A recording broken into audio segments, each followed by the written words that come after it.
Vivek Ramaswamy wants a constitutional amendment to raise the age from 18 to 25 years old, but he says there should be some exceptions. We want to restore civic duty in the mindset of the next generation of Americans. And how we want to do it is to say that if you want to vote as an 18-year-old between the ages of 18 and 25, you need to either do your civic duty through service to the country. That's 6 months of service in either military service or in a first responder, including police, fire, or otherwise. Or else you have to pass the same civics test that an immigrant has to pass in order to become a naturalized citizen who can vote in this country. At age 25, that falls away. Why? I don't know, because he's not saying why he has decided that 25 should be the age. Who the hell knows? I mean, we can sort of fill in the blanks there because it would conveniently stop young people from voting, and they don't want young people to vote because young people don't like them. That's probably what it is. I don't know, maybe he was just watching Starship Trooper and he liked the idea that service guarantees citizenship. Maybe he liked that, I don't know. I would like to know more. Exactly. Look, the idea that this is going to encourage civic whatever, well, we can't have 23-year-olds voting. They can't pass the same test as anyone else. Okay, let me turn that around to you. Why should 61-year-olds be able to vote without doing that then? Why are you assuming that some random person falling asleep to Sean Hannity knows anything more than about America's civic tradition as a 23-year-old? By the way, did you also pick up the irony of we want to encourage civic participation as we constitutionally bar you from being involved in politics? I would argue that if you're an 18-year-old who's actively following politics and cares enough to vote, we should be encouraging that rather than passing a constitutional amendment to stop it. Brett, what do you think? This is an argument against Second Amendment gun ownership without people going through a class to learn how to operate a firearm too, because both are enshrined as amendments to the Constitution. 18-year-olds can vote, and you can keep and bear arms.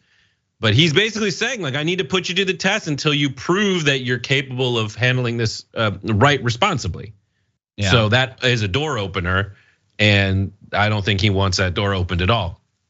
And it's so clear what they're doing because they do it all the time, and they just don't want young people to vote.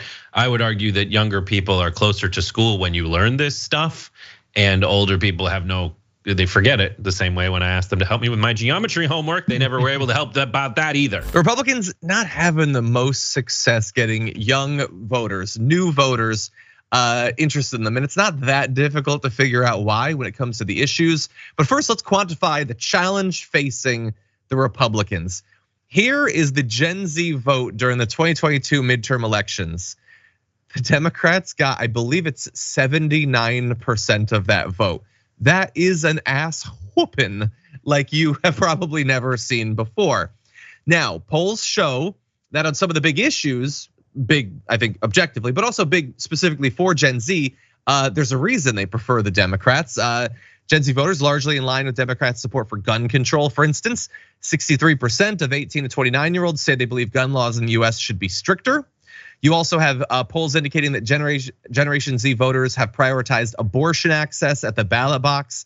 That generation was the only one to rank abortion and reproductive rights as the issue they were most concerned about in 2022 at 29%.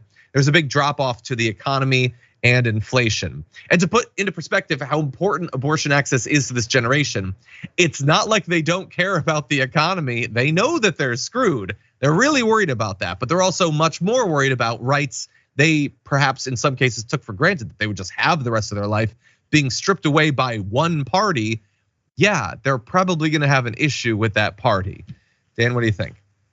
It's not surprising. It's also, when you broaden out from the Gen Z demographic, like this is stuff that you are slowly seeing with millennials, you're seeing with other generations as well. Like again, things get a little bit muddied when it comes to party politics, but issue by issue by issue, Cenk's been saying it since the 2000s, right? This is a very progressive country. It's only getting more progressive by the day.